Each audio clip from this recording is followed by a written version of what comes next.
Thank you, everybody. Welcome to another Reef Chat on bioluminescence. This one has been fully expected by many of us, and many of us can't wait to hear more. With us, we have Mr. John Letts from SOA, Emma Román, who is our scientist topic expert, and Mr. Chris Bellamy, who is also kind of science and art, and so is Emma. Thank you so much for being here today. We cannot wait to hear more and learn more about bioluminescence. And so, without further ado, here is Miss Emma Roman. Hi, everybody. So I'm a second-year PhD student at Temple University, and I study bioluminescence. Should I go ahead and share my PowerPoint and get started, or should we have Chris introduce himself before I do so? I can just say, hi, yeah, I'm Chris Yep. Bellamy, and I'm a biodesigner based in Europe. Perfect. So I'll go ahead and share my screen. I have a PowerPoint for us. I'm really excited to talk with you all about bioluminescence. So let me get that going. Perfect. All right. And let me make all the faces are a little bit too big on my computer. There we go. Perfect. How does that look to y'all? Good? Excellent. So let's chat about bioluminescence. So as I said, my name is Emma Román, second-year PhD student at Temple University, and I study bioluminescence. I actually work in more shallow reef systems, so I'll talk a smidge about that if anyone's interested, but I have a bunch of really wonderful deep sea examples for us. So what is bioluminescence? Perhaps we've seen photos, or if you've been really lucky to see this in real life, of these waves crashing onto beaches that are glowing. So that is bioluminescence. It is the ability for a creature to create light without heat. So how does a creature glow? Most, if not all, bioluminescent creatures use this chemical reaction. And so there's this molecule called luciferin. You can just think of it as some molecule, and it gets an oxygen tacked onto it. And in doing so, it creates light. And so this is considered cold light. If you think about if you were to light a fire, that's light with heat. Or if you were to touch a light bulb that's been on for a bit, that'll also create heat. And so bioluminescence is considered this cold light because there's no heat necessarily in the reaction. So there's two types of bioluminescence. Creatures can glow by themselves, which is called autogenous light production, or they can partner up with bioluminescent bacteria through a symbiosis. So on land, we do have bioluminescence. So some fireflies, there's fungi that are bioluminescent. There's also small little nematode worms as well. But in the marine habitat is where bioluminescence really shines. And the more we do research, the more we see bioluminescence is not a rare trait. So we think bioluminescence in the deep ocean a lot, and there's a ton of examples in the deep ocean, but as you go up in the water column, even to very, very shallow waters, there's still a ton of bioluminescence. In fact, bioluminescence is so common, it has evolved 94 independent times. So this is a graph here. It's a circularized tree. And what you really need to focus on is this like outer ring with all the numbers. That is in each group, how many times bioluminescence has basically been created from scratch. So it's like completely evolved by itself. So 94 times, meaning that glowing must be important to some extent for it to show up 94 times. So as scientists, we kind of bin bioluminescence into three broad categories. You can use light for defense, you can use it for communication, or offense. So I'll go through some examples, and then when we have questions later, feel free to ask me about these. I'll go ahead and give you a spoiler warning that most of the answers are going to be, we don't fully know why yet, but here's like a best guess. So let's talk about defense. So I can get my little videos to play. There we go.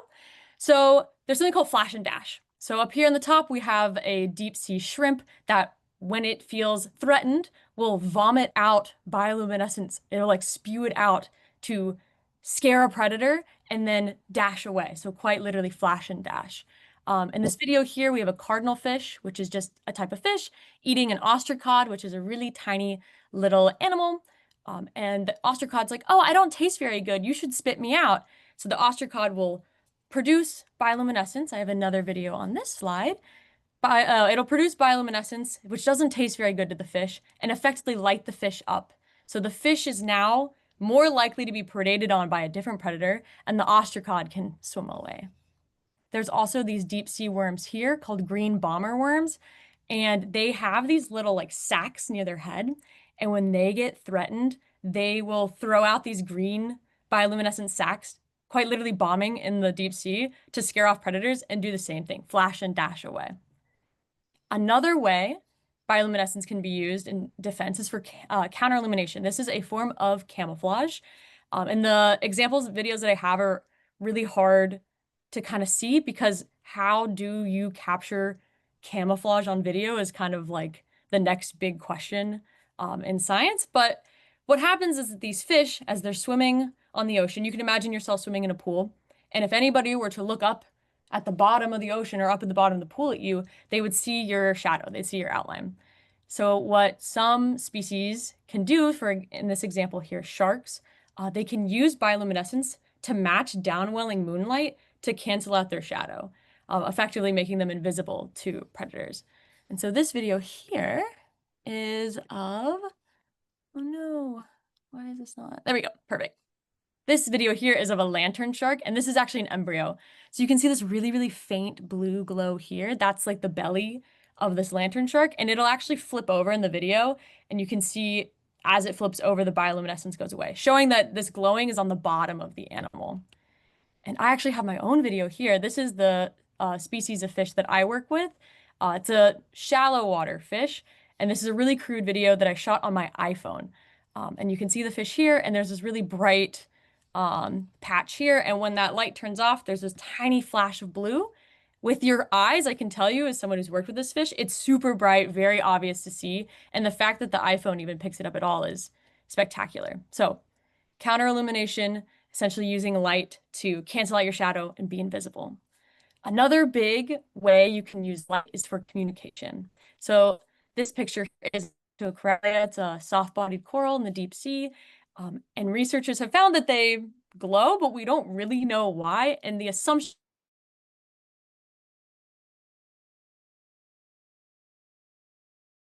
jellies or anything in the deep sea, the more we look, the more we realize that they are glowing.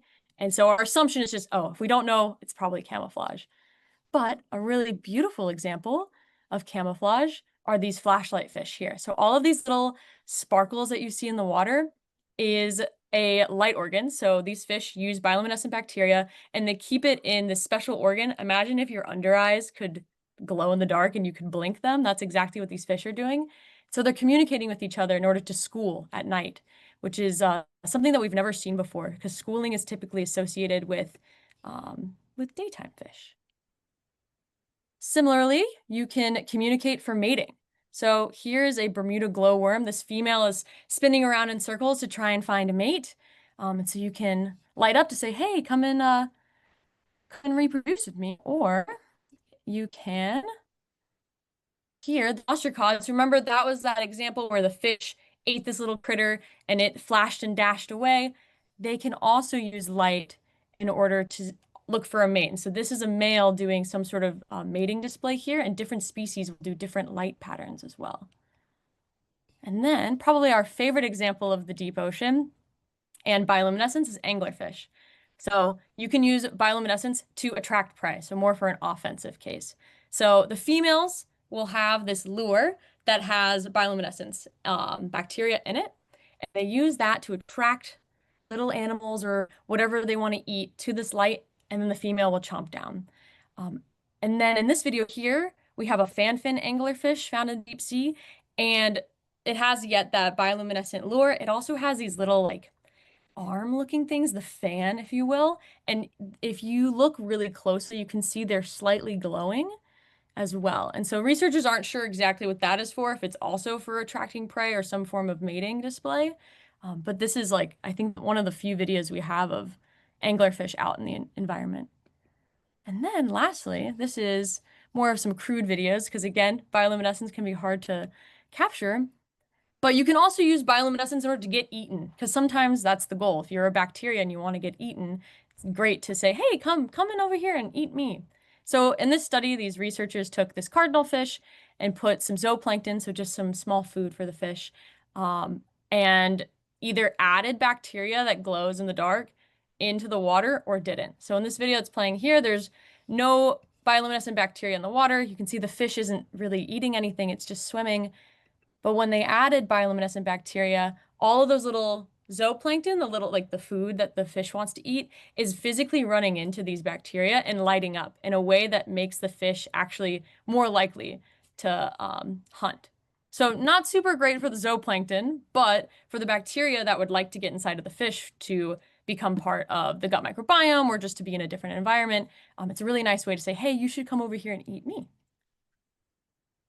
So why study bioluminescence other than the fact that it's really cool? There's a ton of different applications for bioluminescence in the biomedical and biotech spheres. You can use it for cancer diagnosis. You can take like target cancer cells and make them light up in order to know where to administer therapies. There's also light therapy that I'm not very well versed on, but there's like light therapies using bioluminescence in order to like help treat cancer. If you have a gene of interest, let's say you're really interested in this particular expression of a gene, you can tack on the bioluminescence gene to it. And then every time your organism is glowing or you see light, you know that that gene of interest is also turned on. Bioluminescence is also a great way to study animal behavior, which is what most of the examples that I've showed today have been about. Also with marine ecology, right? Glowing in the dark is a really, really big deal in the ocean because light gets filtered out so quickly. And so how do you communicate, find mates, protect yourself, get eaten when the lights are not on? Sometimes it's really easy just to make your own light. And last two is that convergent evolution, the idea that the same trait evolves over and over and over again. We can think wings as a really good example. There's a joke in the marine world that everything eventually evolves to be a crab. And that's kind of the similar thought here. Bioluminescence has evolved 94 times. We want to know why. So it's a really easy way to study convergent evolution. And lastly, this one's most close to my heart, is studying symbiosis. So how do animals partner up with microscopic organisms for the benefit of both of them? And that's where my study system is. That's that fish I was showing you. And this is the bacteria that I work with here. Also a video shot on my iPhone. But I can talk about that more if people have questions. And I have like a secret, like hidden slide for that. But I will leave it there. So thank you guys so much. And I'm happy to pass it off to Chris and then answer any questions afterwards. Amazing. That's, I think, the best summary of bioluminescence I've ever seen. That was amazing. So I'm going to share, I guess, my experience as bioluminescence. I'm just going to try and work out. Here we go. Great. Hopefully that's all clear. My background, I come from a very different place. So I started my career as an engineer. And the reason I'm sharing this is just so it gives you a little bit of context for how I arrived at my work with bioluminescence. After working on various sustainability projects, such as electric cars or recyclable shoes, I kind of came on this thought experiment of if humans were to try and design and engineer a tree, could we possibly make anything as elegant and beautiful as a tree? And my conclusion was that we couldn't. And so I then transitioned for the last 5 years. I've been working at this intersection of nature and creativity, and seeing how human creativity and nature can work together. And so this is what my life looks like now. And one of my kind of particular fascinations that I have developed through this transition is really around the state of livingness, around being alive. And there's many kind of definitions of life. It's a topic that's fascinated us for centuries. And while scientifically this isn't the most correct version, Schrödinger, the physicist of cat in a box fame, he defined life as anything which challenges equilibrium. So anything which goes against entropy, anything that creates structure from disorder. And he said that was something very uniquely done by living things. And while it's not, technically perfect, I love it as a philosophy. And both in terms of how we think about living things, but also for us as ourselves as living things and our role in the world, to kind of create structure and beauty from the disorder. And so my research started in this field called biological dark matter. And in the field of there's this field called bioprospecting, where people are going out into many different environments, often marine environments, and they're looking for these really unique microorganisms, because they say that for every one microorganism we know, there are 100,000 microorganisms that we don't know. And within that, there could be new drugs, there could be new treatments, there could be things that we haven't even imagined. And so it's a very exciting field of kind of biology and research. And so for my project, I traveled out to French Polynesia, which is an island that's known for bioprospecting. And while there were many organisms there, the one that stood out was the bioluminescence. And it's actually a very well-known organism. But I worked with local indigenous communities there, and I was trying to build this bridge between scientists and the indigenous traditional knowledge. And one of the artists, local artists, said to me, well, I wonder if I could be a human coral. And so we said, well, let's try and make this possible. And so working with different scientific groups, we found a way to encapsulate bioluminescent microalgae into a textile-like material. And the end result was creating these objects with the local community that bioluminesced when they were touched or when they were moved. And so it's really about this, this intersection of traditional knowledge and science, and trying to come up with this really compelling vision for how how those two worlds could work together. But what actually was almost the more staggering thing from that was how some of maybe the philosophical lessons that we could learn from the traditional knowledge and the indigenous communities that were part of the collaboration. And I've included this one here. There are obviously many learnings, but this one is about light and dark, which in Tahitian are the po and the o. And in Tahitian, they are famous for their navigation. So they've navigated across these great oceans. They navigated from New Zealand to Tahiti, from Tahiti to Hawaii, navigating for thousands of miles across open ocean. And the way they did that was navigating by the stars. And what it means is that for Tahitians, they really believe that it's in the dark where you find your direction. It's in the unknown where you find the light.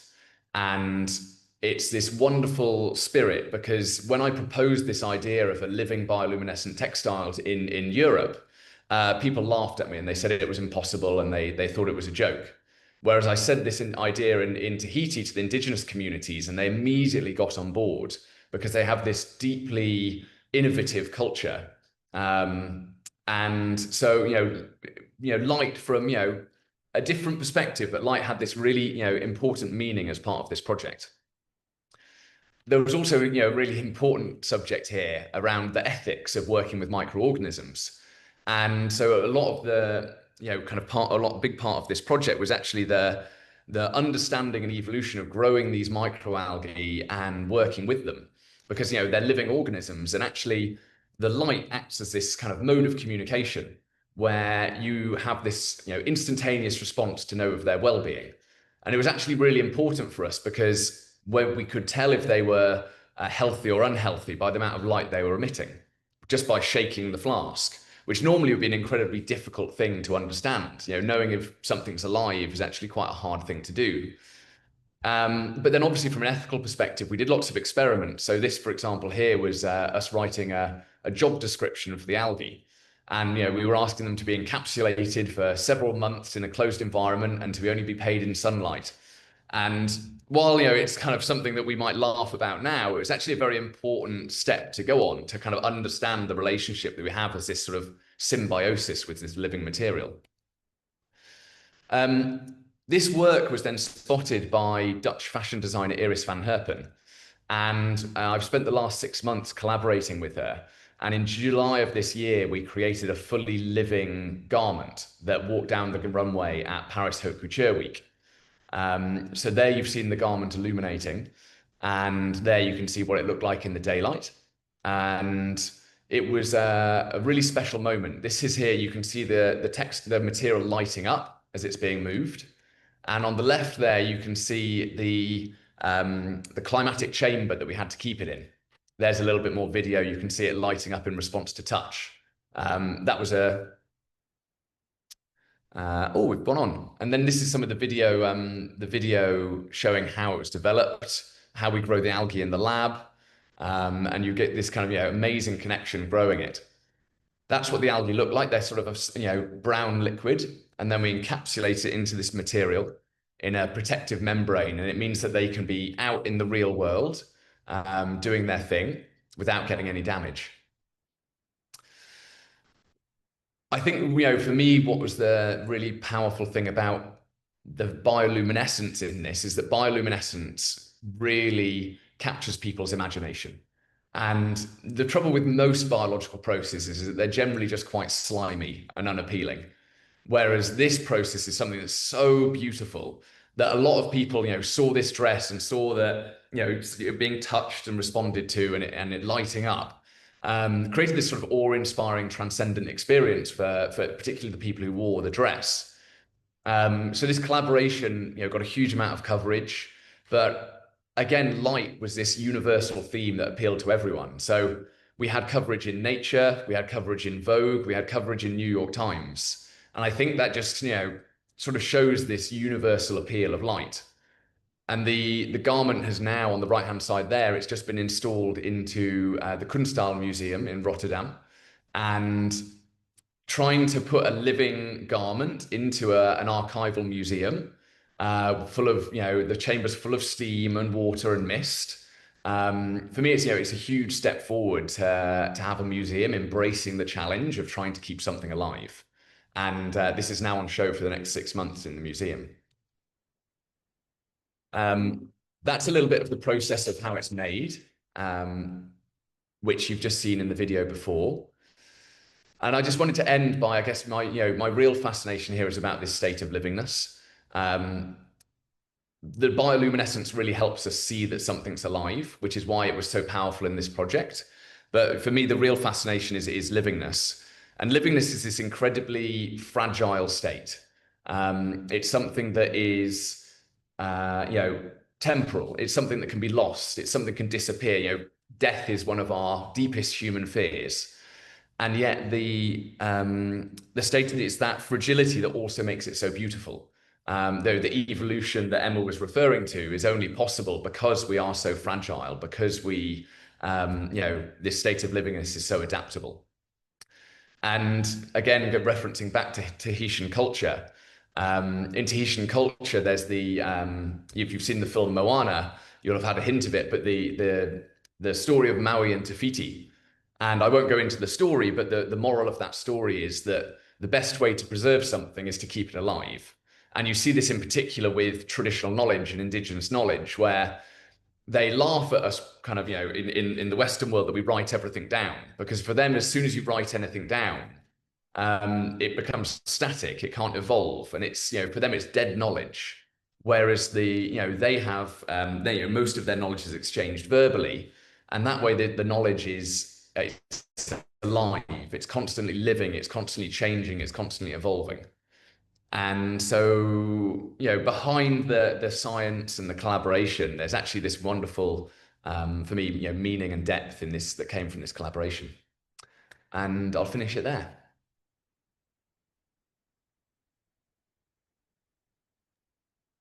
Thank you so much, Emma and Chris. So now, questions, you guys. Anybody that has any questions for both Emma or Chris or thoughts or anything, this is the time. And if you don't want to pose your question, you can also write it in the chat and I can read it for you. So Chris, hello, Natalie here. I think from your accent, we're from the same country. I was just wondering where you see this going. The dress, I can't imagine what that model felt like wearing something that's sort of basically lots of algae all over. But I was just wondering where you see this going and what your next steps are. Yeah, I think this was a first showcase of trying to make demonstrate living materials and the beauty of livingness.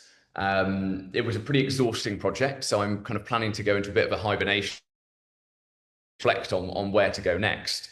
But I think there are lots of other properties and behaviors that you see from living things. And one of the things we're really eager to explore together is, you know, in this garment, we were capturing the bioluminescent algae and locking them into this garment. And what we'd love to explore much more is how could the design process be more of a collaboration? You know, a lot of the patterns and textures were bio-inspired, and they served a really functional purpose in allowing us to create the textile. But I think what we'd love to explore more is about how could the design process be more collaborative? How could more of that, the form and the geometry and the shape, come from the organism itself as well as the human input?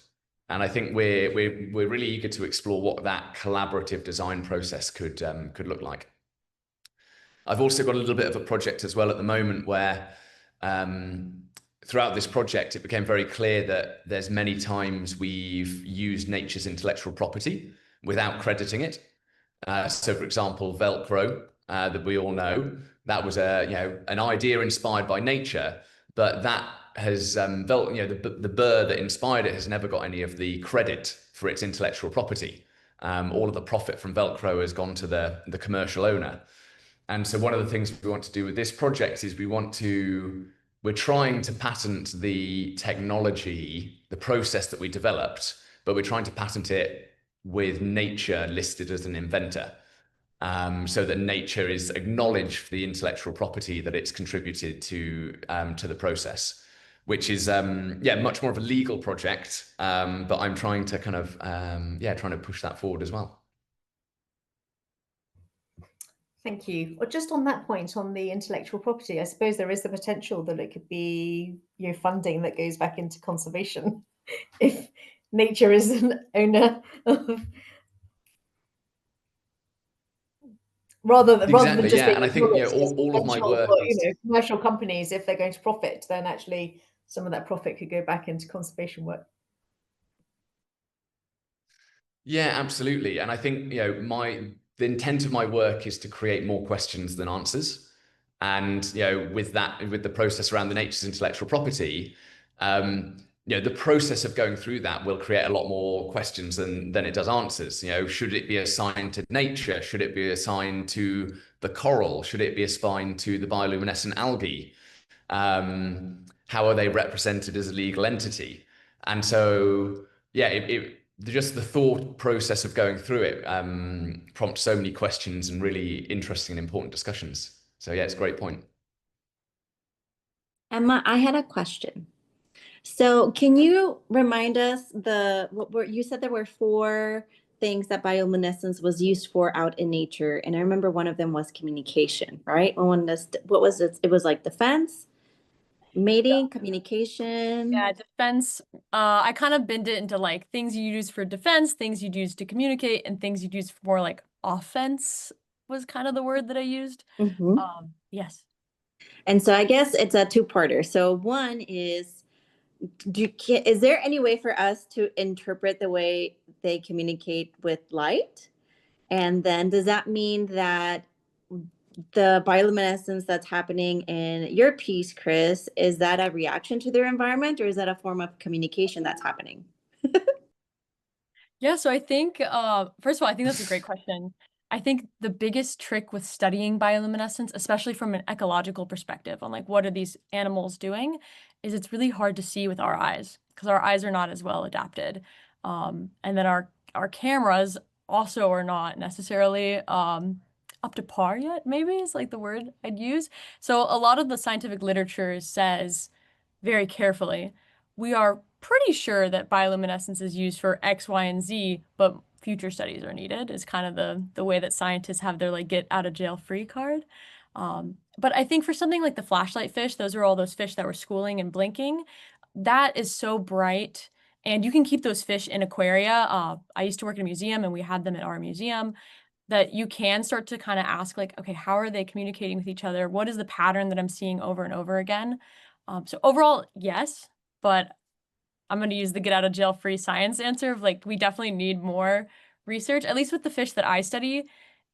Like even capturing the bioluminescence on my phone was like a huge discovery. Like that was a big freak out moment for all of us because you can see it with your eyes, But even seeing it with your eyes, you have to have a light on for the fish to match the light that's being shined down on them. And then in the split second you turn it off, you see this like little blue halo, and then it just like goes away within the second, which makes it hard to study, but also really fun to study.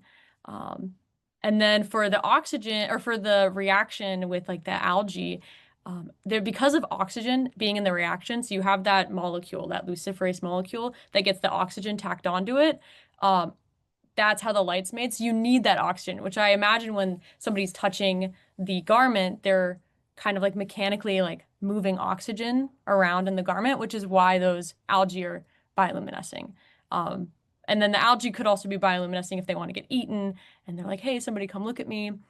But the thought is that bioluminescence was originally evolved as a way to deal with oxygen, because oxygen can be toxic in certain ways. It can be like, there's reactive oxygen species, which is a fancy way of saying bad oxygen that can hurt me. So a really great way to deal with this molecule that can hurt you is to tack it onto this other molecule. You just so happen to get light out of it. And then over millions and millions of years, it's like, oh, well, if I'm going to make light, I might as well have it do something for me as well, is kind of the thought there.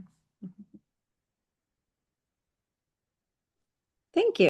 Yeah, it's beautifully said. Just to add to that, when I'm presenting or talking about this work, a lot of people, well, sometimes people raise concerns about us anthropomorphizing the algae. So we might use words like the algae were happy, the algae were sad, and a lot of people find that quite troubling. And I think the way that I've ended up thinking about it is that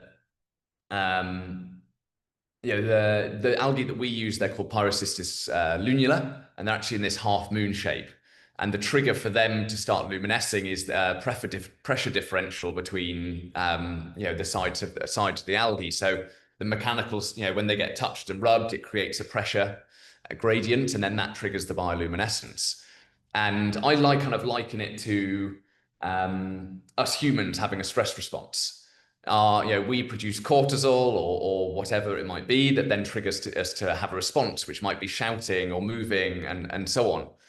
And so, there's questions to ask about, by touching the garment, are we triggering a stress response? And is that fair, or is that a fair treatment to do to the microorganism? And that's something that I haven't resolved yet. But I've always tried to do my work with kind of as much consideration and kindness as possible.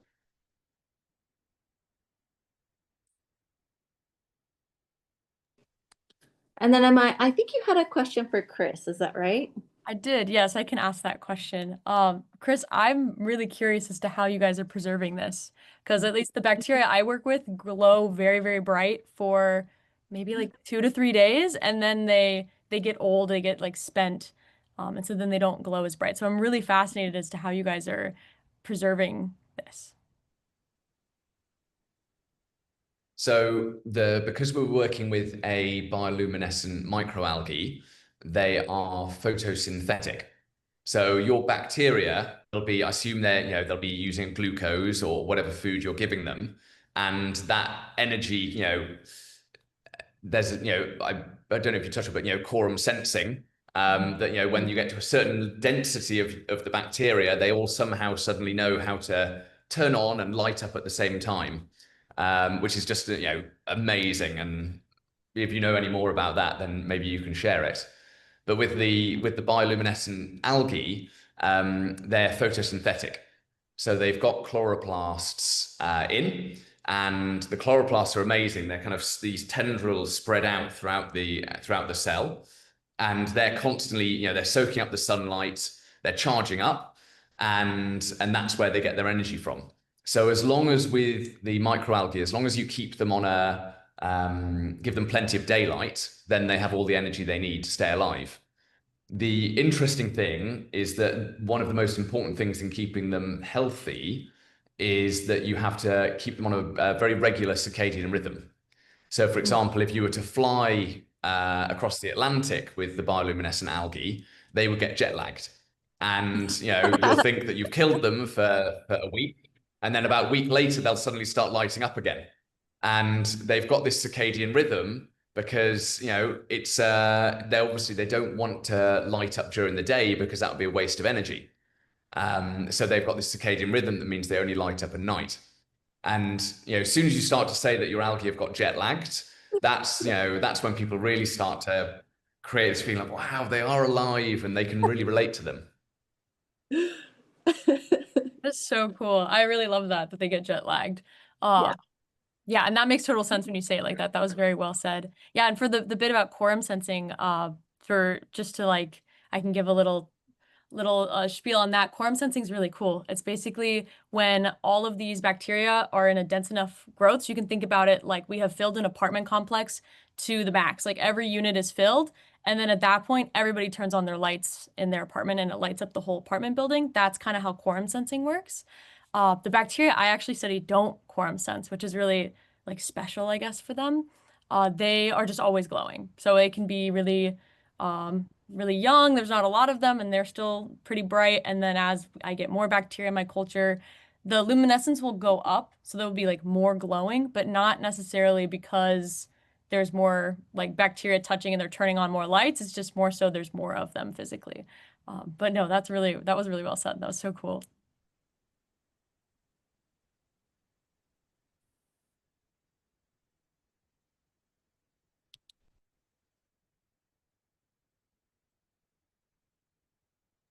I muted myself. Do most do most deep sea creatures have bioluminescence? And if so, the deep sea always gets a bad rep, right? Like, ooh, scary. But kind of inspired from Chris's work is there a way that you guys see that we can maybe like turn this idea of bad, scary deep sea to beautiful, shiny, and brilliant bioluminescence deep sea? And how you said, Chris, is like protecting what is seen. Yeah, I guess I can start. So I saw a paper a couple days ago. I think it's like 3/4 of animals that live somewhere where there's not a lot of sunlight. So once you go deep enough into the ocean, bioluminesce to some degree, which is way more than we thought. I wouldn't quote me on that exact number because I'm unsure if that's in all the oceans or just where that study was taking place in California, but definitely like in Monterey Bay, once you get deep enough, 3/4 of the animals are glowing.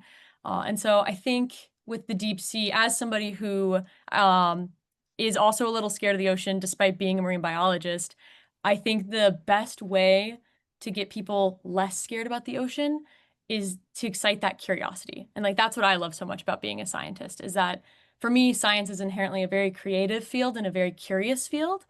And most of the time people are scared of something because they don't understand it or they don't know how to think about it and it's new for them.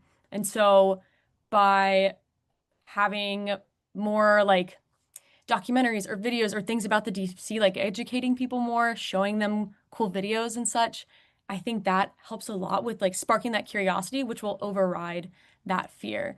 And also when things are lighting up, it's also just inherently, there's like an inherent cool factor to that, if you will. And I love so much what Chris has been saying about it's this very visible way of seeing life. And I love that so much because like me as a microbiologist, so I study primarily bioluminescent bacteria. That's like what my PhD is going to be on. And I always will tell people I love it because it's like magic to me. Like these invisible things have a very visible impact and you get to see life at a different scale, at a different level. These like very, very little things having this like huge, huge impact. So I think that makes it so beautiful. Yeah, I'll pass it on to Chris though. Yeah, I think so. Before I started this project, I struggled with deep water, and one of the for filming, we obviously had to spend a lot of time on coral reefs. We had to spend a lot of time at night out in the open ocean, filming and looking at the coral and learning. And if anyone ever gets the chance to dive on a coral reef at night with a UV torch, it's one of the most spectacular things you can do because a whole hidden world lights up.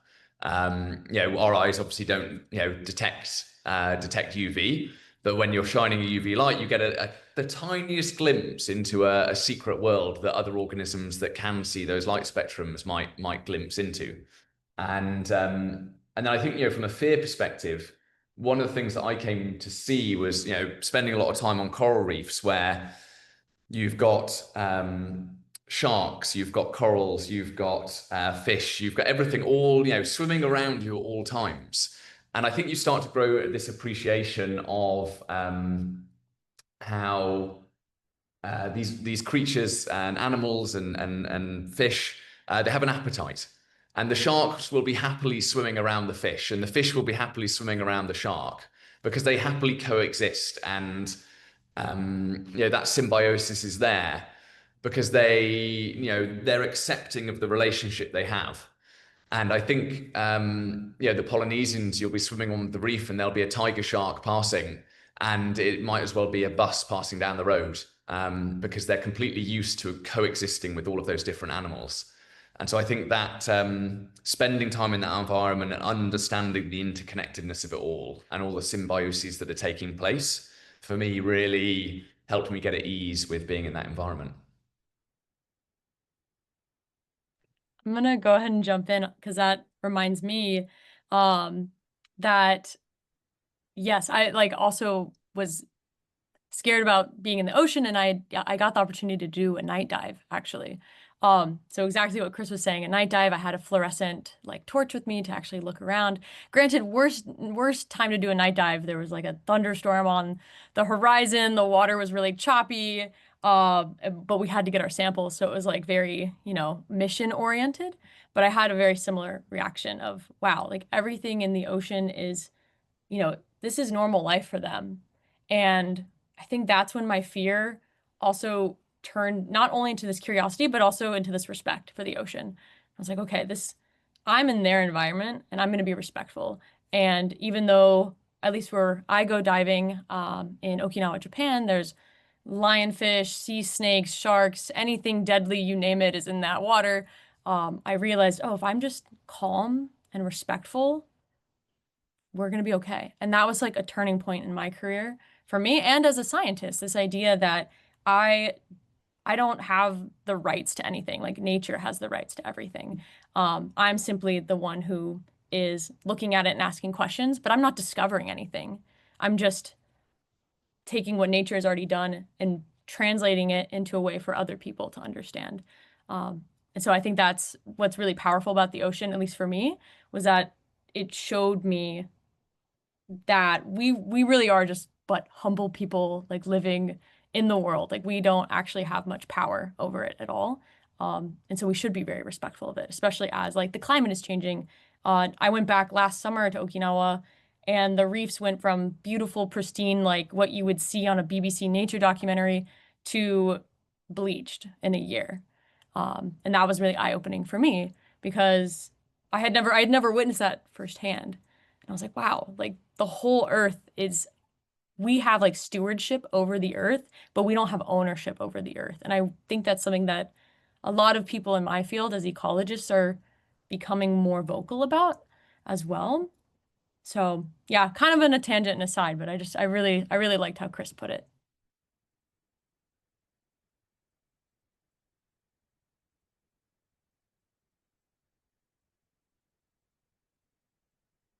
I guess I have, this is a question I get asked a lot, so I can just kind of give it as a fun fact. But I've had people ask me before, what's the difference between bioluminescence, fluorescence, and even phosphorescence? And so if anyone's ever curious about the difference, if you go to a party where there's UV lights, you are not bioluminescing, you're fluorescing. So bioluminescence is creating light out of a chemical reaction. So you can think of light from nothing, where fluorescence is when light is shined on an object and that object absorbs that light and refracts it at a different wavelength.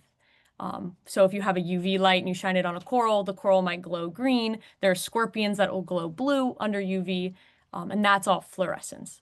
And then phosphorescence is those little glow-in-the-dark stars people put in their bedrooms, or any glow-in-the-dark items. Those are phosphorescence, where it's absorbing a wavelength of light, and then it slowly releases it over time. And I think there are rocks that will do phosphorescence and such as well. So there's different types of luminescence, bioluminescence being when it is made by that chemical reaction from scratch. Thank you, Emma. And I think you also said you had like a bonus slide, right? That you wanted Oh, to I do. I before we have, left. yeah, I can pull that up if we want. It's just like what I study, and then I actually have the fluorescence, phosphorescence, like, or fluorescence bioluminescence difference if we're curious about that. But I have here, this is the little fish that I study here, Cyphemia tubifer. It's a sea urchin cardinal fish, and they are about like this big. They live nestled within the long spines of sea urchins in the Indo-Pacific, and they have this bioluminescent bacteria called Photobacterium manipomensis that lives in this specialized light organ. You can imagine if you were swimming and you had a light bulb kind of like where your belly button would be, that is where this fish like keeps all of its bioluminescent bacteria. And this organ is huge. Like the fish is like maybe this big, and the light organ's like the size of a dried lentil. So it's pretty massive compared to how big the fish actually is. We think it's for some form of counter-illumination, which is that video that I showed.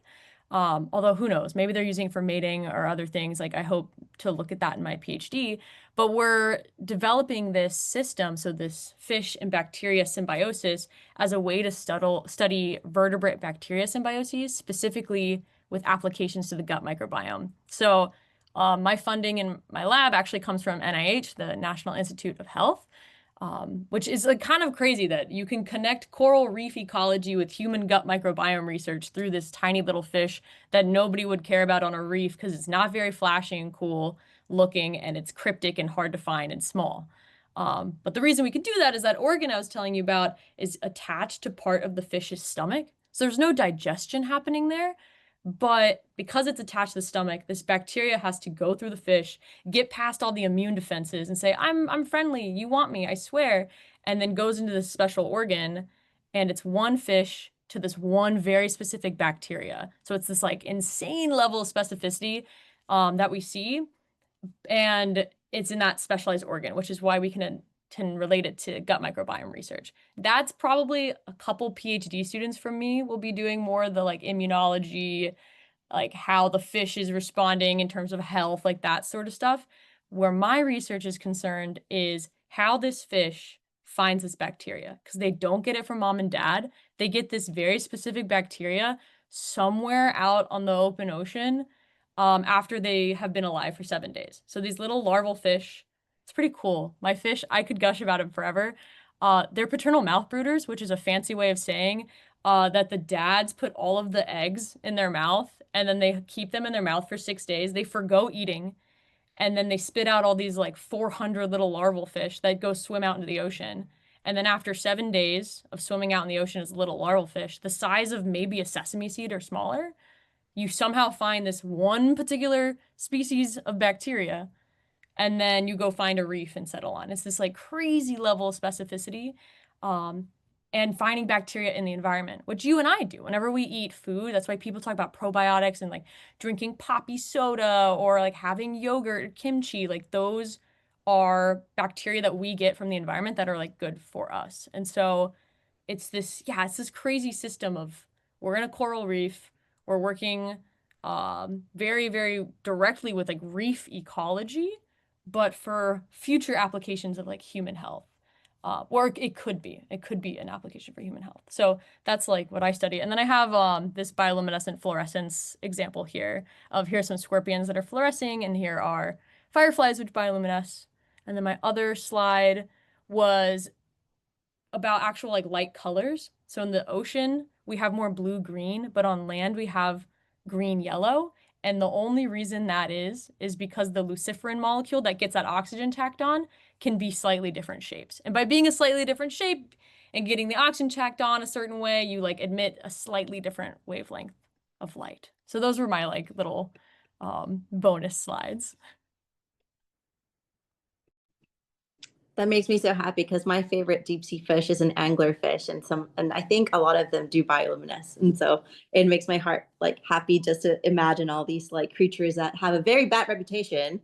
And I have a very gripe with Disney movies portraying anglerfish as male when they're female. We're not going to go into that. But you know, how a lot of, like you said, a lot of the deep sea creatures that do have bioluminescence, and a lot of them do have some connection with us as humans finding like cures for cancer research and other diseases, and how, you know, what we don't see, we don't protect, or what we don't know, we don't protect, and how, you know, it's an environment that most of us will never be able to reach, but how important it is to us and how important it is to, you know, not only the world, but also to protect what's there.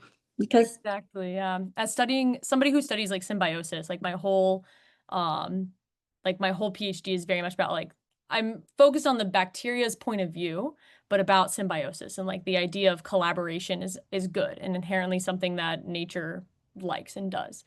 And man, I was gonna say something slightly profound, but it has lost me. What was it? Let's see. You were talking about anglerfish in the deep oceans. It'll probably come back to me. I'll let you know. But yeah, I was gonna say something about symbiosis and how, oh, here we go. Everything in the world is connected, is what I've realized by doing my research, is that everything can be connected to everything else, which makes the world inherently feel like really noisy and a little bit overwhelming at times. But I think that's what like the inherent beauty in the world is that a coral reef for a kid who's originally from Texas and never really went to the ocean can still have impacts and still have like direct connections to you, despite like coral reefs are important for a whole like smattering of reasons. So yeah. thank you so much, you guys. I know some people had to dash, so the recording will be posted with all the important informations and links. But I do know that somebody was saying, Chris, could you repeat where the museum that your address is housed if they want to go check it out online? Yeah, it's the Kunsthal Museum in Rotterdam, and the exhibition's called Sculpting the Senses, and it's a exhibition that's touring the world about Iris van Herpen's work. Thank you. Thank you for everybody for being here. I also want to mention that if you want to know more about the deep sea, the Sustainable Ocean Alliance does have a deep sea academy, which is great, has lots of cool information. There is a little bit of deep sea mining and bioluminescence in there. Highly encourage you guys to check that. Thank you so much for everybody who joined us today. If you had questions and you were shy and did not want to, you know, pipe up, that's okay. You can totally email me and I can forward your questions to Chris and Emma. If you feel comfortable, I would invite everybody to turn on their cameras so that we can all say goodbye before logging off. Thank you so much for being here, you guys. Really awesome. Wonderful day, night. Thank you, guys. See y'all.